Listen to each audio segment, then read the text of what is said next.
1 2 3 4 5 6 এই যে 6টা আঙ্গুল, এখানেও 6টা 1 2 3 4 5 6 এই যে বাম পায়ে 6টা আঙ্গুল, আবার ডান পায়েও কিন্তু 6টা আঙ্গুল। তুমি কি মোবাইল চালাতে পারো?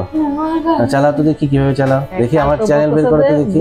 ইয়েস, পেরে গেছে এই যে এটা আমার চ্যানেল, তাই তো? তার দুটো কানই কিন্তু পর্দা ইনফেকশন পরবর্তী ছিদ্র হয়ে গেছে। এই ছিদ্রের মধ্যে চিকচিক করছে, এগুলো কিন্তু পুজ। এরকম পুজ পানি থাকা অবস্থায় কিন্তু ঔষধও কাজ করে না। এই ধরনের রোগের চিকিৎসাটা আসলে কি সেইটাও কিন্তু জানবার দরকার রয়েছে।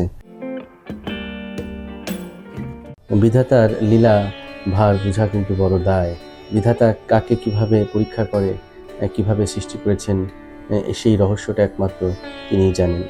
আজকে এরকম একটি রহস্যময় একটি মানে বিষয় আমার চেম্বারে ঘটে গেল। সেটা হচ্ছে আমার একজন সম্মানিত পেশেন্ট, যার নাম হচ্ছে মহসিন আনোয়ার ইয়াসির। 17 বছরের এই ছেলেটি একটু জন্মগত ত্রুটি রয়েছে। সেটা হচ্ছে যে তার যে হাত পায়ের যে আঙ্গুল একটি একটি করে বেশি।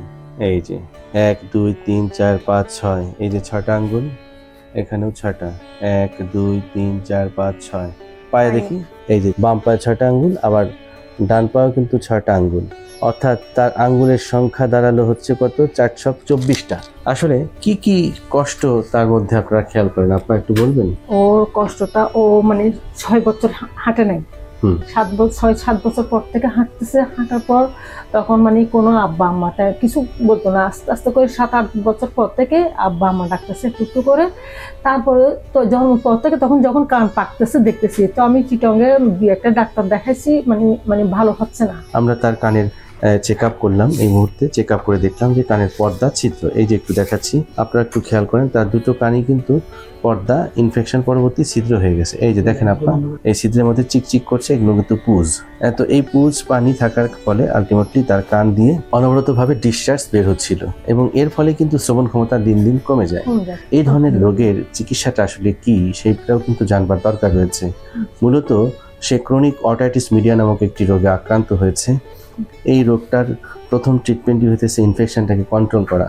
আমি যখন প্রথম ওকে দেখলাম, আমি দেখলাম যে কান ভর্তি ময়লা, পুজ, ডেব্রিস, যেটাকে এটা জমে আছে। এই যে এরকম পুজ পানি থাকা অবস্থায় কিন্তু ঔষধও কাজ করে না, কারণ পুজের মধ্যে টক্সিন থাকে। সেই অবস্থায় কিন্তু অ্যান্টিবায়োটিক, অ্যান্টিফাঙ্গাল যে ড্রপগুলো, এটা কিন্তু প্রপারলি কাজ করে না। যে কারণে ফার্স্ট কাজই কিন্তু সাকশন অ্যান্ড ক্লিয়ারেন্স।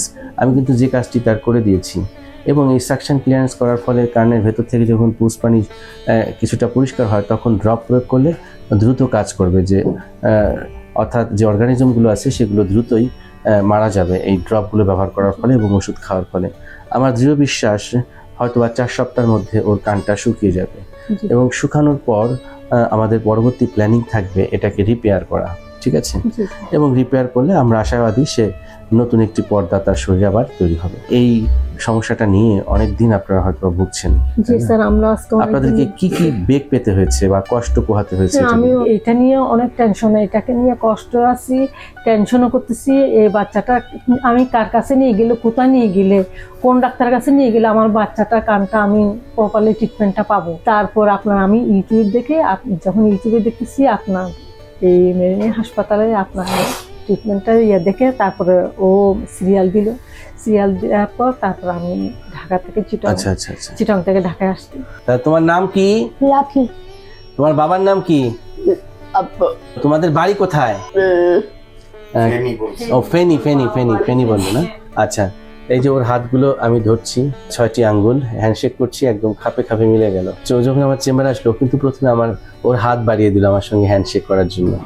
বিষয়টা আমাকে খুব টাচ করে গেল, ভালো লাগলো। ঠিক আছে, হ্যাঁ, তুমি ভালো থাকো, তোমার কান ভালো হয়ে যাবে, ঠিক আছে? ওকে, আমরা করব জয়। হ্যাঁ, নিশ্চয়। তুমি কি মোবাইল চালাতে পারো? চালাও তো দেখি কিভাবে চালাও। হ্যাঁ, ওরে বাপ রে বাপ, সব চালাই। ওই যে ইউটিউবে যাও না এভাবে, দেখি আমার চ্যানেল বের করতে দেখি। হ্যাঁ, ডক্টর, হ্যাঁ পারছে তো, হ্যাঁ পারছে। ডি আর দাও, এই যে এটা, হ্যাঁ, ইয়েস, পেরে গেছে। এই যে এটা আমার চ্যানেল, তাই তো? Very good. খেয়াল করুন আপনারা যে ও আসলে স্পেশাল চাইল্ড হলেও ও কিন্তু টেকনোলজিতে খুব এগিয়ে আছে। সে এখন ইউটিউব থেকে আমার চ্যানেলটা বের করে ফেললো, এটা কিন্তু আমার ভীষণ ভালো লাগলো। আমি একটা বিষয় আপনাদেরকে এই মুহূর্তে জানাতে চাই যে এই মানুষগুলোকে আসলে সাপোর্ট করতে হবে। এদেরকে কখনোই অবহেলার চোখে দেখা যাবে না, এদেরকে বরঞ্চ মায়া মমতা ভালোবাসা দিয়ে আগলে রাখতে হবে।